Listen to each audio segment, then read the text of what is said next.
News വേൾഡിലേക്ക് സ്വാഗതം. Hi guys, ഇന്നത്തെ വീഡിയോ എന്റെ വീട്ടിലെ മണിത്താറാവിനെ പരിചയപ്പെടുത്തി തരാം. ഹായ് ഗൈസ്, ഇതാണ് എന്റെ വീട്ടിലെ മണിത്താറാവ്. പൂവനും പെടയും. ആൺമണിത്താറാവിന്റെ കൊക്കിന് മുകളിൽ കട്ടിയുള്ള ചുവന്ന പൂവുണ്ട്.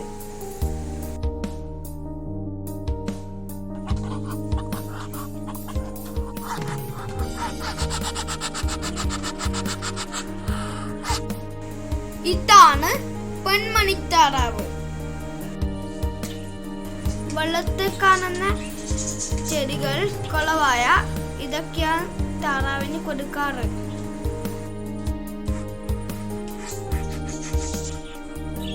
കൂടാതെ ഗോതമ്പും കൊടുക്കാറുണ്ട്. വീഡിയോയിൽ കാണുന്നത് പോലെ ഗോതമ്പ് നിലത്തിട്ട് കൊടുക്കരുത്, അതിന് കഴിക്കാൻ ബുദ്ധിമുട്ടാണ്. ഗോതമ്പ് വെള്ളത്തിലിട്ട് കൊടുത്താൽ അതിന് പെട്ടെന്ന് കഴിക്കാൻ കഴിയും. ഇതിന് കുളിക്കാനും കുടിക്കാനും നല്ല വെള്ളം ആവശ്യമാണ്. വെള്ളം അഴുക്കായാൽ താറാവ് കുളിക്കുകയും കുടിക്കുകയും ഇല്ല. താറാവിന് മുട്ടിയിട്ട് വിരിക്കാനുള്ള ബോക്സ് നമുക്ക് തയ്യാറാക്കാം. അപ്പോൾ ഗായ്സ്, ഈ ബോക്സിന്റെ ഈ ഭാഗം കട്ട് ചെയ്ത് കളയുക. ഇതിൻ്റെ അകത്ത് കുറച്ച് ഈർച്ചപ്പൊടിയും വൈക്കോലും ഇട്ട് കൊടുക്കുക. ഞാൻ നിർമ്മിച്ച ബോക്സിൽ താറാവ് മുട്ടയിടാൻ കയറിയിട്ടുണ്ട്.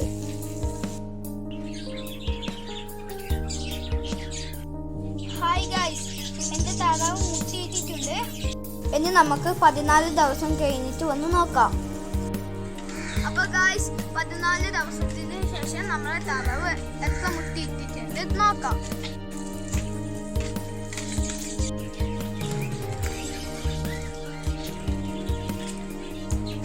ഹായ് ഗൈസ്, നമ്മൾ വിചാരിച്ചതുപോലെ തന്നെ നമ്മളെ താറാവ് 10 മുട്ടയിട്ടിട്ടുണ്ട്.